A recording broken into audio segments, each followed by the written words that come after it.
Well, hello everybody. I just wanted to kind of show you what I've acquired over the years in my collectible items. I don't know if anybody recalls this particular USS Enterprise. This came from back in 1991. This should be the 25th year edition. It's made out of die cast.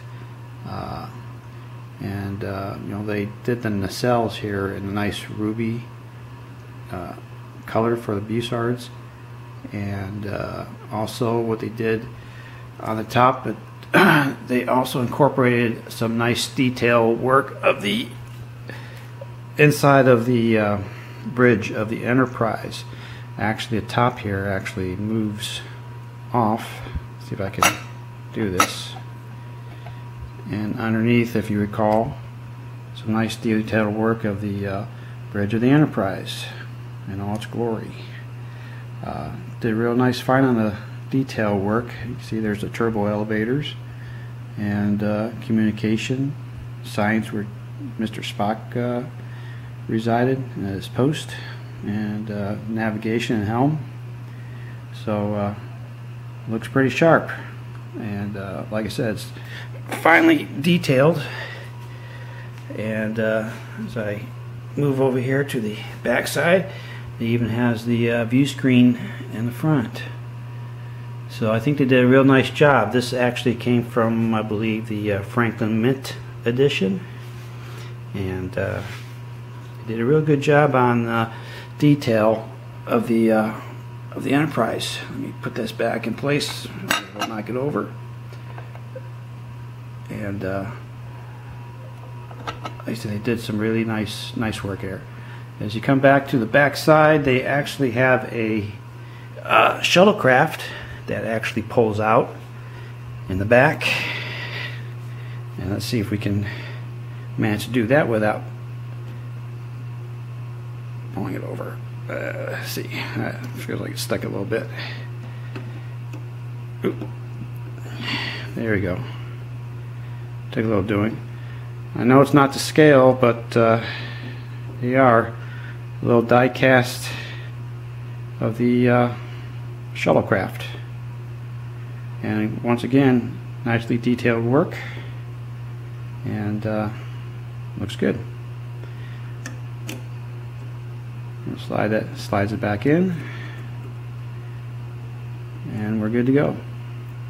So anyways, just to remind everybody, this is a die cast of the Enterprise back in 1991, and it was their 25th anniversary edition.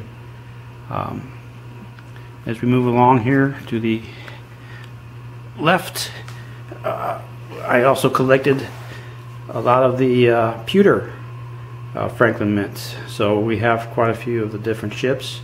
Of course, our little flagship of the Federation, the USS Enterprise, in the pewter style. And once again, they have a nice ruby red bussard on the nacelles, and it's nicely detailed. You can see the NCC 1701 engraved into the pewter. And we have the original Romulan. Again, they like to use the red ruby on the engine nacelles of the Romulan ship. And as we back up here a little bit, there's our bird of prey. And what they did for the weapons on either side, they did that in gold plated, as you can see. And once again, very nicely detailed work. Compliments of the Franklin Mint. And as we back up here, we have another ship. I think this is the Romulan ship, and you see they use the green common quartz alongside. I guess that's for the engines.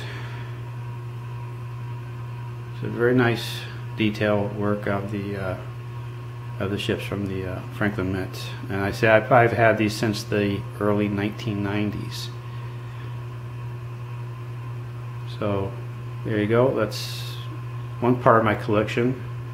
Of course, up here was the recent snap kit that I bought over at Kennedy Space Center of the Space Shuttle Discovery.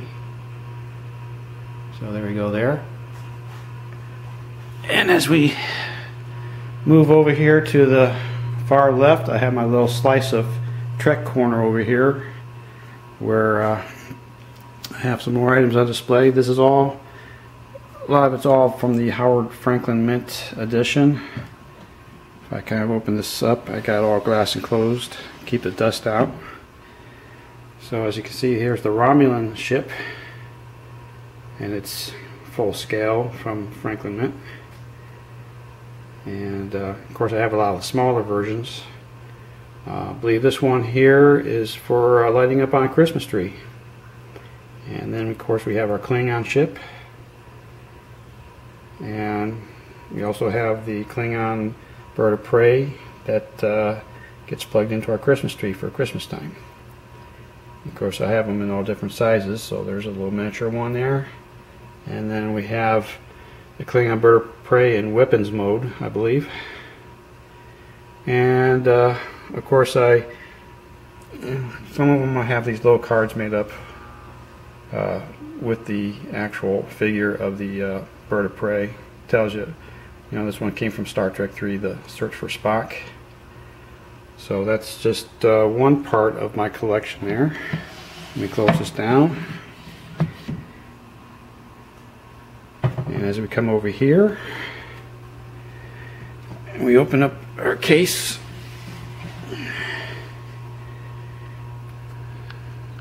as you can see back in here, I have the Enterprise D in its various sizes.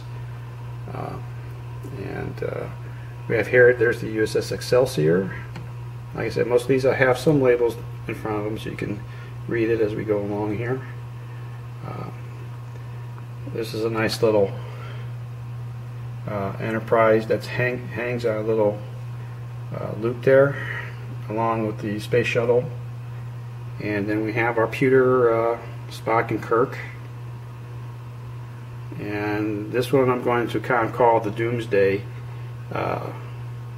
starship, because the you know, with this Franklin Mint pewter, over time, the gravity, the nacelles started to, you know, kind of slope down, and I didn't want to try to break them off by trying to reset them. So there you go there.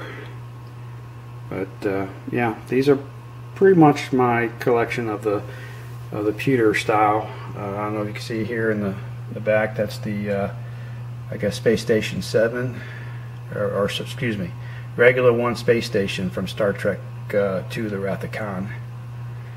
And as we back up here again, I'll go ahead and close that down. And our next level, this is the my model of my lighted Enterprise. I guess from the movie where they refitted it. This is the one that has the lights up in the primary hull.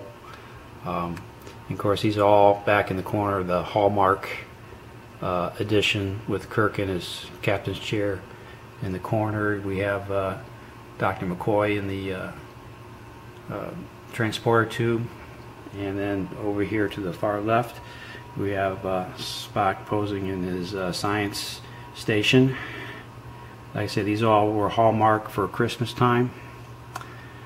There we have the Voyager, which you can plug into the Christmas tree as well to light that up at night. Looks pretty cool with all the little lights. And as we come back down here to our next level, we have the original model Ertl kit that I did way back in the, you know, by 70s. And we also have the space shuttle from the Enterprise, this space shuttle number 7. It also plugs into the Christmas tree during our Christmas time area. And over here we have our communicator. This one actually runs on batteries, and I know it's kind of dark in there, but we have 1/3 of the part for our exploration set communicator over here, And then in the far corner we have our phaser and our tricorder from the exploration set that I put together back in the 1970s, and they came out with a clock. Of course it doesn't run anymore, you put a new battery in there, but it's still a nice little piece to have to display. And as we come back over here and we open this up, we have our final two actual models of the Klingon ships. This one kind of painted up in green, and then the original Klingon that was molded in black, I just kept it black. There's a couple missing parts in it, of course, because this was built back in the 70s, but there you go. That's my little slice of Trek in the corner here as far as the models and figures. If we come back here and pull back a little bit, back up a little bit, I do have some posters too. This is the I believe this was called On Patrol, with the Klingon warbirds circling around their space station on a planet. And as we come up here to the top, of course, this is my submarine sea view from Voyage to the Bottom of the Sea that took me 2 months to put together with lights and the diorama. So that was a fun build. Of course, in one of the episodes they had the mutant whale attacking the sea view, so I figured I'd kind of throw that in there. And then up above that, this was the original concept drawing from the illustrators for Star Trek when they were deciding on what the Starship Enterprise would look like. So this, like I say, was the first couple of drawings. I happen to have one of them right here. And then, of course, the final say-so from Gene